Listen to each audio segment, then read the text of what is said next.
We have to be very careful now. So Israel నుంచి మనం ఏమైనా సాయం తీసుకోవచ్చా? మనం వాళ్ళకి ఏమైనా ఏదైనా మనకు ఏదైనా హెల్ప్ చేసే అవకాశం ఉందా ఈ సందర్భంలో? అది open secret, IDF open secret. 100% Israeli defence forces, Israeli Mossad, Israeli infrastructure, technology, వాళ్ళ ప్రోవెస్, వాళ్ళ సాంకేతికంగా తప్పనిసరిగా సాంకేతికంగా, మిలిటరీ పరంగా, ఇంటెలిజెన్స్ పరంగా, పొలిటికల్ గా, మోరల్ గా, అన్ని రకాలుగా వాళ్ళు తప్పనిసరిగా భారతదేశానికి సహాయం చేస్తారు. లేకపోతే ప్రైమ్ మినిస్టర్ మోడీ గారు ఇన్ని 197 దేశాలు ఉంటే ఇజ్రాయెల్ ఎందుకు మాట్లాడాల్సిన అవసరం ఏంటండి? 100% దే ఎక్స్పెక్ట్,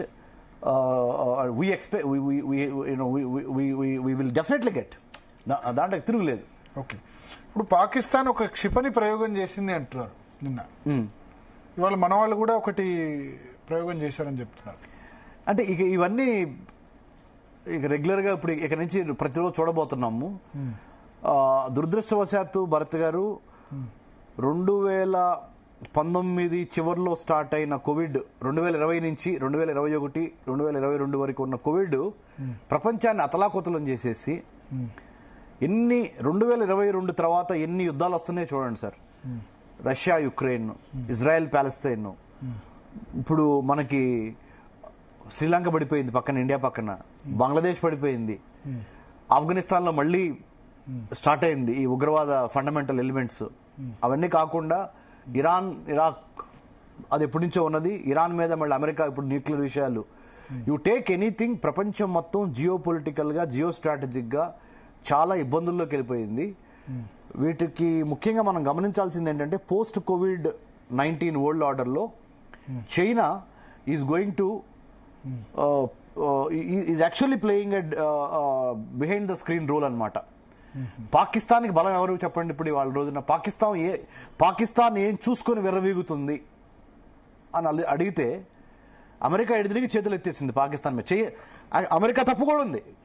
చాలా రోజులు మన కాశ్మీర్లో తీవ్రవాదం జరుగుతున్నప్పుడు 1991, 1996 మన ప్రీతం ప్రధానమంత్రి పివి నరసింహరావు గారు మన తెలుగు వారైన former union home secretary Padmabhushan Padmanabhaiah గారిని పంపించి ఇంటర్లాక్యూటర్ గా జమ్మూ కాశ్మీర్ ఎలక్షన్స్ అప్పుడు కూడా మన కె పద్మనాభయ్య గారు మన తెలుగువారు చాలా మంచి రోల్ ప్లే చేశారు, కన్స్ట్రక్టివ్ రోల్.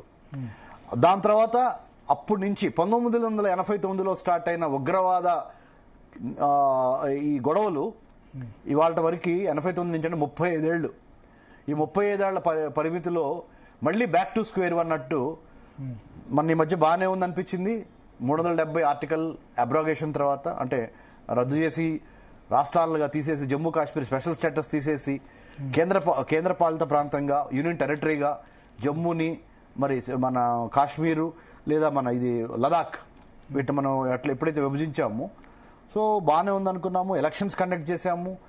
టూరిజం కోసము సామాన్య ప్రజల యొక్క విద్య, వైద్యం, ఆరోగ్యం, పర్యావరణము, ఉపాధి, మానవ రక్షణకి కావాల్సిన మినిమం థింగ్స్ ఏంటి? ఒక మనిషి బతకాలి అంటే ఉపాధి, food, health, education, infrastructure, logistics, వీటిని డెవలప్ చేద్దాం అనుకొని మరి జమ్మూ అండ్ కాశ్మీర్లో మన కేంద్ర ప్రభుత్వం ప్రయత్నం చేస్తుంటే మళ్ళీ ముష్కర గ్రూపులు, అంటే ఈ టెర్రరిస్ట్ గ్రూప్ సహించలేక జేడీ వ్యాన్స్ అమెరికా అధ్యక్షుడు ఇక్కడికి వచ్చిన సమయాన్ని ఆసరాగా తీసుకొని మరి ఇంత దారుణానికి ఒడిగట్టారు. ట్రంప్ వచ్చినప్పుడు లాస్ట్ టైం ఢిల్లీలో అల్లర్లు క్రియేట్ చేశారు. ఇప్పుడు జేడీ వ్యాన్స్ వచ్చినప్పటికి చాలా ప్రీ ప్లాన్డ్ గా జరిగిందండి. 2019లో ట్రంప్ వచ్చినప్పుడు అల్లర్లు చేశారు, క్రియేట్ చేశారు. బిల్ క్లింటన్ వచ్చినప్పుడు కూడా, ఇది 25 ఏళ్ల క్రితం bill Clinton first time year 2000 ఇక్కడికి వచ్చారు మన ఇండియాకి. అప్పుడు కూడా ఈ జరుగుతుంది. సో సింబాలిక్ టార్గెట్ అంటారు, కొన్నిటిని సాఫ్ట్ టార్గెట్స్ అంటారు టెర్రరిస్ట్ పరిభాషలో. సింబాలిజము సాఫ్ట్, అంటే సాఫ్ట్ టార్గెట్స్ అంటే ఏంటి? Railway stations, bus stations, tourism centres, recreation centres, పార్కులు, క్యాంటీన్స్, వీటన్నిటి మీద దాడి చేయటం. మన హైదరాబాద్ నగరంలో దిల్సుఖ్ నగర్ బాంబ్ బ్లాస్ట్ తీసుకోండి, లుంబిని పార్క్ తీసుకోండి, గోకుల్ చాట్ తీసుకోండి, మరి ఎన్నో ప్రాణాలు కోల్పోయినాయి మనం. అంటే అన్ని కలిపి 100 పైగా ప్రాణాలు కోల్పోయాం ఏది ఈ 3 ఇన్సిడెంట్స్ లో.